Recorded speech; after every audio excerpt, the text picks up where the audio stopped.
What if I told you that there's a proven way to eliminate lethal diseases and multiple hereditary disorders that have plagued humanity for years over the next course of 50 years?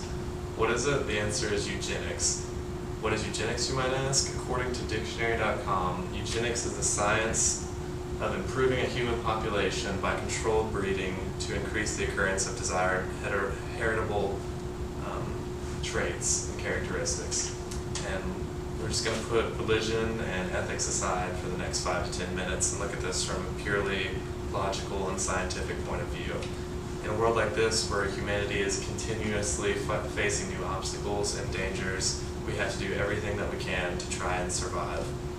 Eugenics is natural and approved in nature worldwide. We see it in Darwin's observations in the Galapagos with different birds having different sized beaks for what they ate, and how we do nowadays genetically modifying crops to supply the world's population with the amount of food that we need to sustain such a exponentially expanding number of people. And this is by no means a plan of action. I don't have a foolproof plan or anything like this that I'm trying to enact. I've only done a few days worth of research, but it would appear to me that the facts are there to support this branch of science. And today I'll be going over the history and taking a look at some of the benefits that eugenics carries with it. And so let's take a look back on some of the history of it. Most of you, if you're familiar with the term, will automatically think back to Germany in 1939, in which the Nazis, of course, were extremely pro-eugenics, obviously eliminating religions and certain races that they didn't believe were fit to live. And of course there's always those radicalists with every idea that exists. For another example, the Westboro Baptist Church, who pickets fallen soldiers' funerals and spouts out God hates fags and all of this, they claim that they're Christian, but I can assure you that most Christians would not associate themselves with the Westboro Baptist Church. And the same is true for eugenics. There are the radicalists, but if put in the right hands, it could do great deals of wonders for the human race. And the radicalist ideas are not my own. I'm just going to say that. And an article written by the New York Times said that the theory of race improvement was actually originally brought into practice in 1893 by the British scientist Francis Galton. He was a cousin of Charles Darwin, and what a lot of people don't know is that at the time many very wealthy families and corporations were trying to push for eugenics in America. And a lot of people that backed that ranged from the Rockefeller Foundation, the Ford Foundation, who actually, Henry Ford was very anti-Semitic, a lot of people don't know that, as well as the Kellogg family, who's famous now for their cereals and Kellogg cornflakes. So they were all pushing this science for their own benefit, and clearly they had malicious intent, and they wanted to use it to eradicate poor people and the unfit for breeding and reproducing, basically. And in fact, in 1934, Joseph de Jarnette actually complained that Hitler was beating them at their own game. So it's very obvious that a lot of people back then were very malicious with their implementation of eugenics in their societies. And if you've ever taken the SAT or an IQ test, then you were taking part in programs that actually stemmed from the eugenic movement in the 1910s.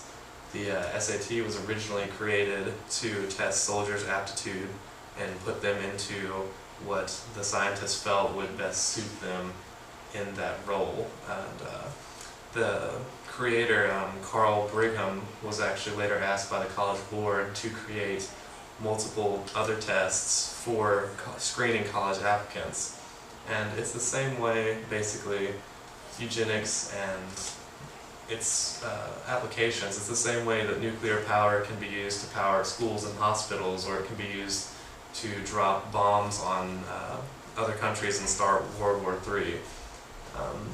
There are many benefits to eugenics if it's put into the right hands. Theoretically, Alzheimer's, epilepsy, and hundreds of other diseases, allergies, and weaknesses can be overcome by simply picking and choosing certain qualities in the human genome that we would like to see be furthered in reproduction, and so we can harness those desired characteristics.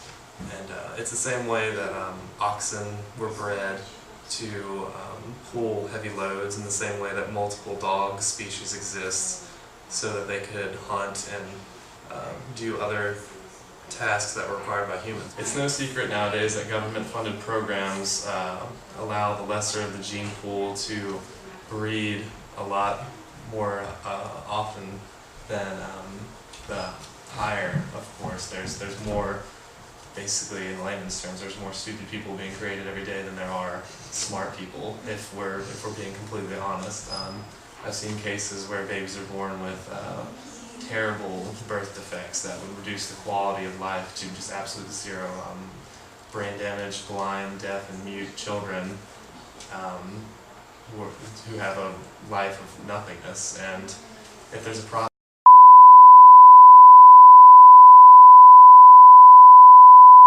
Okay, so now that I've changed cameras because my 5D has died,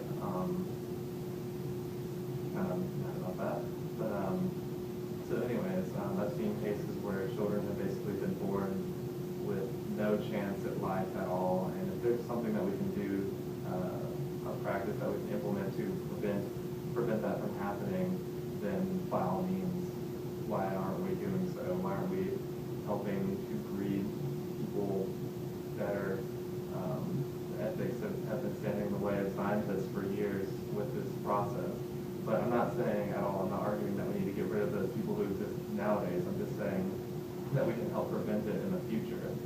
And it's a very sensitive topic for discussion, talking about people who are born with defects, but ignoring those facts isn't going to make it go away anytime soon. And eugenics is not, it can be used for good, just not to create supreme beings. It has been used to justify all kinds of horrors and killings in the past, and massive racism, and those behaviors are not ethical, and I believe that eugenics being tied to those behaviors will forever taint its name. There's a solution to some of mankind's most largest barriers, and eugenics, in my opinion, is the answer. And it's not about eliminating certain groups, it's about building us all together to provide a better future